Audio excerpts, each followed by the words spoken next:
Tulipoenda kule Arusha tulijifunza mambo mengi, pamoja na tulifanyiwa shopping ya mavazi, malazi, na pia tulifikia hoteli kule Arusha. Kwa hiyo huku na kule ni vitu vili tofauti. Cha kwanza kule, afu cha pili, mashindano ya kule tulijifunza vitu vingi, pamoja tukapata seminar kuhusu maana innovation, ubunifu, kuongea, yani kuspeech mbele ya wageni rasmi. Kwa hiyo niweza kuonesha speaker hizo, pamoja na rafiki yangu alionyesha hiyo gari, yani smart car cleaner, pamoja na ile kinyo amplifier, bila tulitumia vifaa vingine vya muziki. Kule tulipata seminar ya jinsi ya kutengeneza, yani pamoja kuna working prototype na speech na kuna physical prototype. Kwa mimi nilikuwa kuna upande wa working prototype ambapo tulionyesha vifaa hivi vyote. Naweza kuambia jamani, tujikite kwenye fani. Fani ndio kila kitu. Kwa mimi ninavyoambia, fani ni kila kitu. Hata kama shule kuligoma, lakini unaona kitu cha kukuokoa. Fani ndio inakuokoa. Inakuokoa.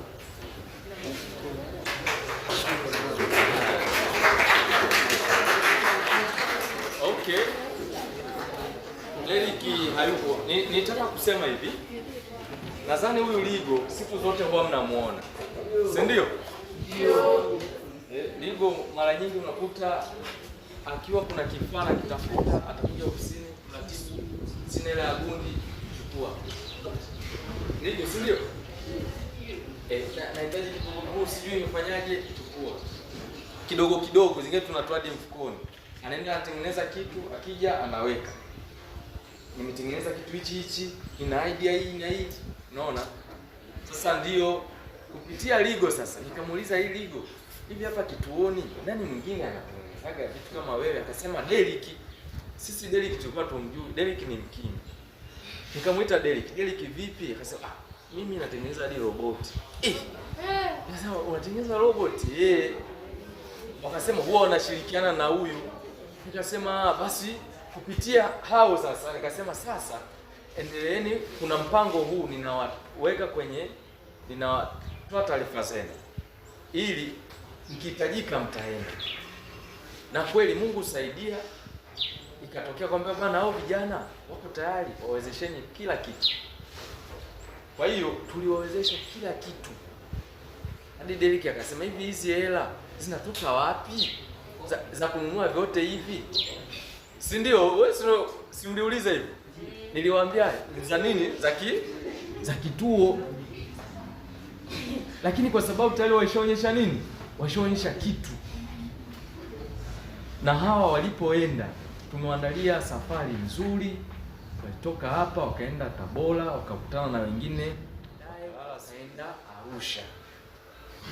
Kwa hiyo kule Arusha kule, kwa taarifa nilizonazo, hawa kuna uwezekano mwezi wa 6 wakaitwa tena, wanaenda kuunganishwa na, yani wale kwa mfano kama hao wenye hizo fani za kutengeneza vitu kama magari nini, watafuta kampuni ambalo linakuwa linamwataji. Yani hiyo kampuni kazi yake, yani shirika lenyewe litaangalia namna, yani kazi yao watakuwa wanakuelekeza kama unaunda gari sasa, yani uweze kuunda vizuri. Unaona hiyo platform. Kwa hiyo wakati nilitaka ukisema kwamba huu ni mfano mwingine. Ni mfano kwa sasa wewe kulingana na kile unachokiona hakikisha